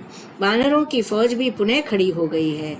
जैसे ही ये बात कही वैसे ही प्यास न बुझते देखकर हनुमान बोले, प्यास अधिक लगी है और जल इतना कम है कि प्यास बुझेगी भी नहीं। अधिक जल कहाँ है, मैं वहीं जाकर पी लूंगा। बताने की कृपा करें। हनुमान की बात सुनकर एक शिष्य को अगुआ बनाकर जहाँ पर एक तालाब था उसे दिखाने के लिए भेज दिया। अभी जाओ हनुमान और जल पीकर यहीं लौट आना। मैं तुम्हें कुछ रहस्य बताऊंगा, उसे सुनकर जाने से औषधि मिलेगी। हनुमान ने इन वचनों को सुना और तालाब में पहुंचकर शीघ्र ही जल पिया। उसी तालाब में एक मगर मछली रहती थी। हनुमान को निगल जाने के इरादे से उसने उन्हें खींच लिया। तत्काल जो ही जबड़ा फाड़कर उस घड़ियालिन को पछाड़ कर मार डाला, त्यों ही एक सुंदर स्त्री का रूप धारण कर विनती करती हुई बोली, मैं स्वर्ग की अप्सरा थी, मेरा नाम धान्यमाली था। ब्राह्मण के शाप से मैं मगरमच्छ बन गई। उसी रूप को नष्ट कर देने से मेरी विपत्ति समाप्त हो गई है। हे हनुमान, मैं जैसी की तैसी ही होकर पुनः स्वर्ग को जाती हूँ। एक विनती मैं करती हूँ कि वे आपका वध करने वाला है, जिसे आप मुनि समझते हैं। हनुमान, वे मुनि कहाँ है? आज हनुमान औषधि लेने गए हैं। ऐसा जानकर रावण ने उस बलिष्ठ कालनेमी को विघ्न उत्पन्न करने के लिए यहाँ आने की आज्ञा दी। तभी उसने विघ्न उत्पन्न करने के लिए एक चाल ये चली है कि उसे वहीं मारकर औषधि लेकर चला जाए। इंद्र जी की सेवा में वे धान्यमाली भी गई और उसी समय आश्रम में श्री हनुमान भी अनजान बनकर आए। हनुमान को निकट आते देखकर उसने सोचते हुए कि अब मैं अपना कार्य सिद्ध करता हूँ कहने लगा, हे हनुमान, अभी मैं तुमको एक सिद्ध मंत्र देता हूँ। इस मंत्र को स्वीकार करो तथा मुझे अपना गुरु जानकर दक्षिणा दो। उसके मुख से इस प्रकार के कपट के वचन सुनकर हनुमान अत्यंत क्रोधित हुए। तुरंत ही मुट्ठी बांधकर उस पर प्रहार करते हुए कहा, लो दक्षिणा। प्रहार होते ही उसका मुनि का रूप भंग हो गया। तत्काल ही वे राक्षस रूप बन गया। जब वे राक्षस अनेक प्रकार से छल करने लगा तो क्रुद्ध हनुमान ने फिर से उस पर अपनी मुष्टि से सिर पर प्रहार किया। ऐसा करने से वे राक्षस तुरंत ही मृत्यु को प्राप्त हुआ। इस कार्य को समाप्त करके हनुमान तुरंत ही द्रोणाचल की शरण में गए और उस पर्वत को उठाकर बड़ी ही सरलता से श्री रघुनाथ के समक्ष आ उपस्थित हुए। ये सब देखकर रघुनाथ अत्यंत प्रसन्न हुए और औषधि लेकर लक्ष्मण का उपचार करने लगे। लक्ष्मण के शरीर में जितनी पीड़ा थी, समस्त पीड़ा उसी औषधि से शांत हुई। रावण से प्रतिशोध लेने की भावना के उत्पन्न होते ही लक्ष्मण उठ खड़ा हुआ। भाई को तुरंत ही स्वस्थ हुआ देखते ही श्री रघुनाथ ने प्रसन्न होते हुए हनुमान को धन्यवाद दिया। संग्राम करने के विचार से श्री रघुनाथ सामने आए तथा समस्त वानर सेना भी वहां उपस्थित हो गई। जिस प्रकार गरुड़ के सर्प को गिराने के लिए तमाशा किया था, उसी प्रकार रघुनाथ ने रावण को भी गिराकर मूर्छित कर दिया। बड़े कष्ट के साथ वे उठकर मन ही मन अपनी हार पर पश्चाताप करने लगा। अतः श्री रामचंद्र की प्रचंड शक्ति को रावण समझ गया। तत्पश्चात समस्त वीरों को बुलाकर एक सभा की ओर कहने लगा, वीरों, मैं राम के आगे जाकर ही मृत्यु को प्राप्त होऊंगा। श्री राम नारायण हैं तथा 14 भुवनों के मालिक हैं। ये बात रावण की समझ में आ गई। मुझे मारने के लिए ही राम ने मनुष्य का अवतार लिया है। मनुष्य के हाथों ही मुझे मरना है, यही वर ब्रह्मा ने दिया है। रावण ने आगे कहा, सूर्यकुल में एक महात्मा राजा अरण्य थे। उनका विरोध करने पर उन्होंने मुझे शाप दे दिया था कि नारायण मेरे वंश में अवश्य ही अवतार लेंगे और तेरे राक्षस वंश के साथ तुझे भी सहज ही समाप्त कर डालेंगे। ऐसा शाप देकर उस समय उस राजा का प्राणांत हो गया। उनका कार्य पूर्ण करने के लिए श्री रघुनाथ ने यहाँ अवतार लिया। वे मुझे ही समाप्त करने के लिए अवतरित हुए हैं। आज वे निश्चय ही मुझे मार डालेंगे। रावण कहने लगा कि कुंभकर्ण महामूर्ख है, जो इतना सब होने पर भी अभी तक सो रहा है। अतः उसने उसे जगा लाने के लिए प्रहरियों को आज्ञा दी।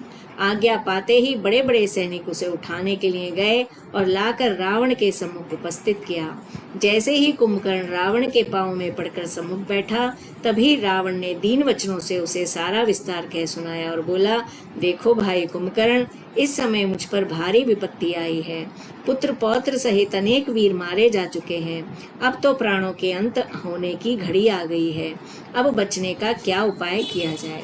तो यहाँ पर बहुत एक बड़ा डिफरेंस हमको ये बताया है कि रावण को ये रियलाइजेशन हो गया कि ये भगवान है, ये मुझे मारने आए हैं। उस शाप का कारण है जो और किसी रामायण में नहीं आता है। वो दुश्मन मान करके ही लड़ता रहता है। हमारा शत्रु राम काफी बलिष्ठ मालूम देता है, अतः तुम लोग अत्यंत सतर्क रहो। इतने गहरे समुद्र में भी वे सेतु बांधकर सरलता से इस पार आ गया है और उसने वानर सेना सहित आकर यहाँ के अनेक वीरों का नाश किया है।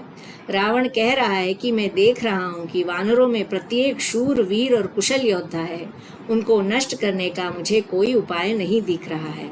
अब तुम ही इन सब का नाश करो। जैसे ही रावण ने ऐसा कहा, वैसे ही कुंभकर्ण ठहाके लगाकर हंसा और विनती करते हुए बोला, हे अधिराज, आज मैं क्या निवेदन करूं? मैंने तो आपसे पहले ही कहा था कि रामचंद्र नारायण है और सीता जी उन्हीं प्रभु की योगमाया है। उस समय आपने मेरी विनती स्वीकार नहीं की और मेरे ऊपर अत्यंत क्रोधित हुए थे। हे अधिराज, ये उसी अस्वीकृति का फल है जिससे अनेक सैनिकों का प्राणांत हो गया। एक दिन रात्रि के समय में पर्वत के शिखर पर था कि अचानक बीच वन में नारद जी दिखाई दिए। ये भी नया संदर्भ है, कहीं नहीं आया है पहले। मैंने नारद जी से पूछा था कि श्रीमन, आप यहाँ कैसे पधार पड़े और इस समय कहाँ जाएंगे? मेरी विनती करने पर उन्होंने सब विस्तार पूर्वक बताया और कहने लगे, हे कुंभकर्ण, तुमने इंद्र आदि देवों को अधिकाधिक कष्ट दिया है। वे सब विष्णु भगवान के पास गए और विनती करने लगे कि इस रावण का वध करने की कृपा करें। उसे मनुष्य के हाथों मरना है, यही ब्रह्मा का वरदान है। अतः आप मानव रूप धारण करके उसका वध करने की कृपा करें। जैसे ही देवगणों ने इस प्रकार की विनती की, वैसे ही विष्णु देवता ने वह कहा कि मैं उसे मार डालूंगा। वही कार्य पूरा करने के लिए रघुनाथ तैयार हुए हैं। वे तुम्हें निश्चय ही मार डालेंगे। इतना बताकर नारद उठ खड़े हुए।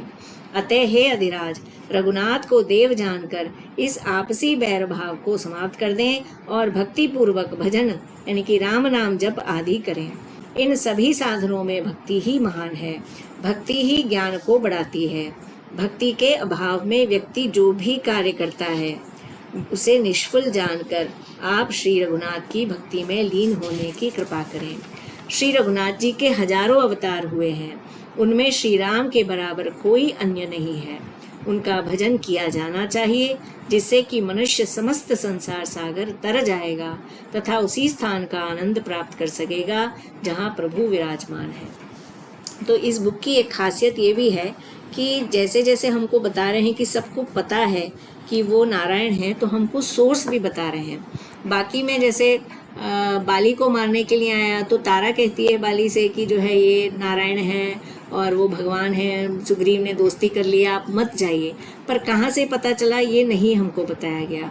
इसमें बताया गया कि अंगद ने जो है अपने क्या कहते हैं गुप्तचरों से ये खबर पाई है और अंगद तारा का पुत्र है, तो उसने आकर के माँ को बताया कि इस तरह से चाचा ने दोस्ती कर ली है और वो ये हैं। यहाँ भी हमको बताया कि नारद मुनि से जो है कुंभकर्ण को पता चला, नहीं तो कुंभकर्ण को कैसे पता चलेगा कि ये नारायण हैं और अवतार लिए हैं। लंकनी को भी ब्रह्मा जी ने बताया था कि कोई आएगा मुष्टि से तुम पे प्रहार करेगा तो वो जो है अंत आएगा। तो सोर्सेज हमको बताए जा रहे हैं। जो मनुष्य श्री राम की ओर अपनी भक्ति लगाए रखते हैं और राम के चरित्र को पढ़ते रहते हैं उनके पाप स्वयं ही नष्ट हो जाते हैं।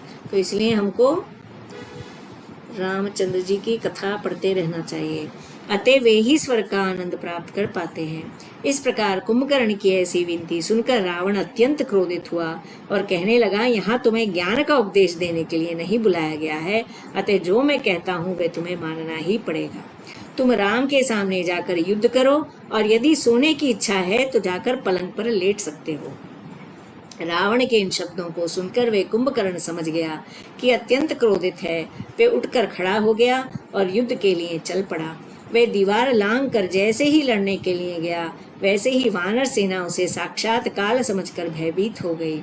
युद्ध स्थल में आए हुए वीर वानरों को उसने अपने मुख में रखकर निगलना आरंभ कर दिया। तो जो है कंब रामायण में थोड़ा सा डिफरेंट आता है।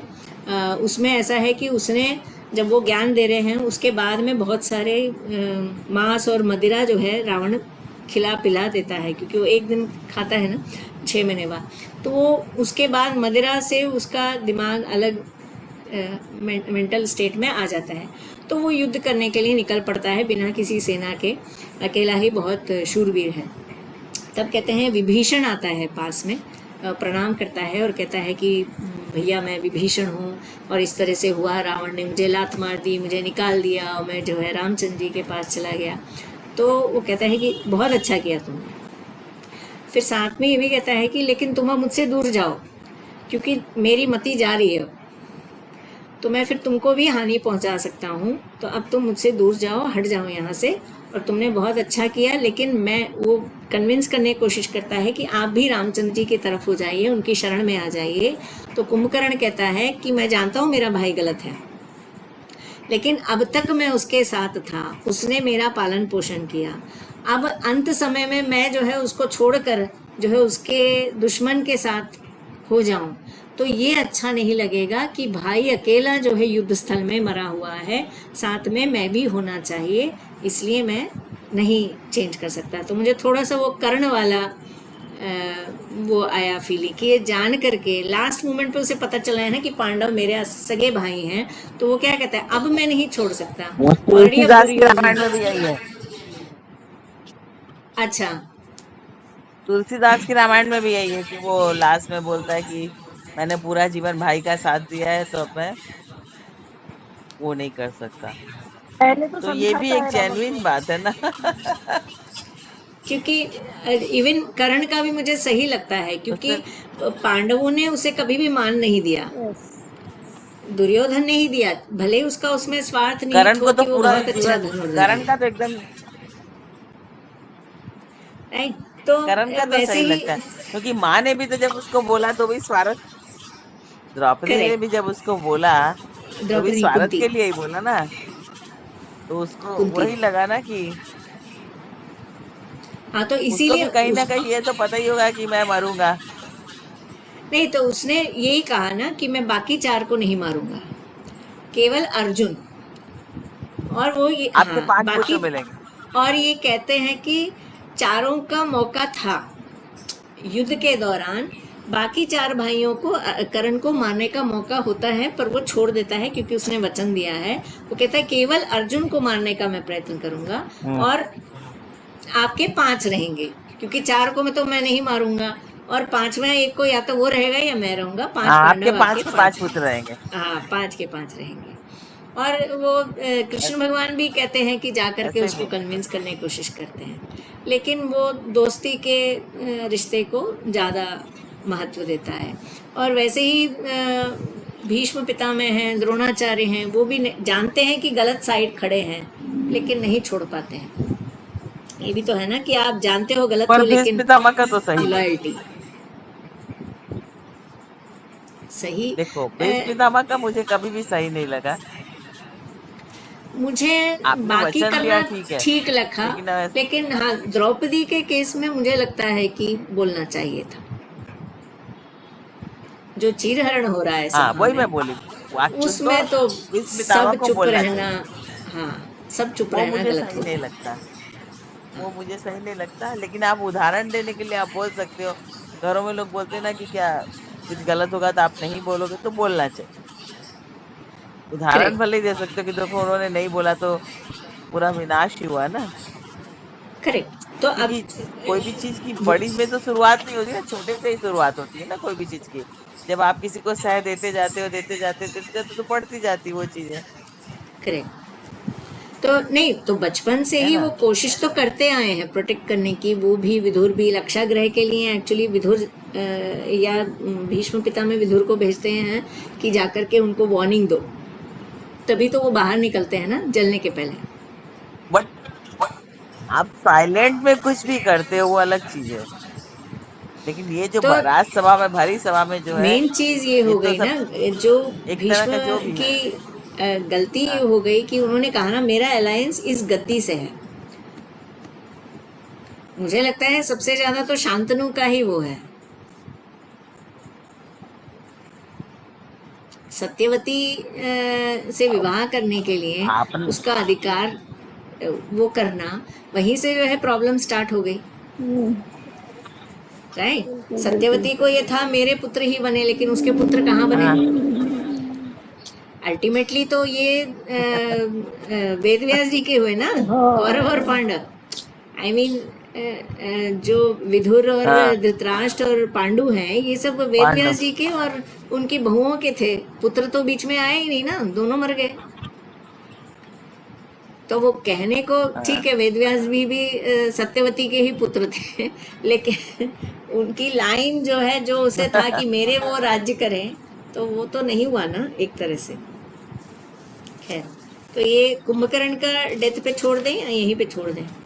टाइम तो काफी हो गया, यहीं पे छोड़ दें। यहीं पर छोड़ दो, बहुत टाइम। कल करेंगे। हाँ हम्म, हल्का, हाँ नहीं तो मैंने सो कहाँ जाएंगे। तक किया? नहीं सोएंगे। तो ठीक है, यहाँ 170 पे है, मैं मार्क कर देती हूँ। बाद सो जाओ। मेरे को 170 श्लोक हुआ है, कल उसके आगे जो है हम लेंगे, ठीक अच्छा है। मनीषा इस बुक का लिंक भेजना मेरे को। मेरे पास किताब नहीं है ना, तो मेरे को अब इंटरेस्ट आ रहा है, बहुत अच्छा लग रहा है। किताब होगी ना तो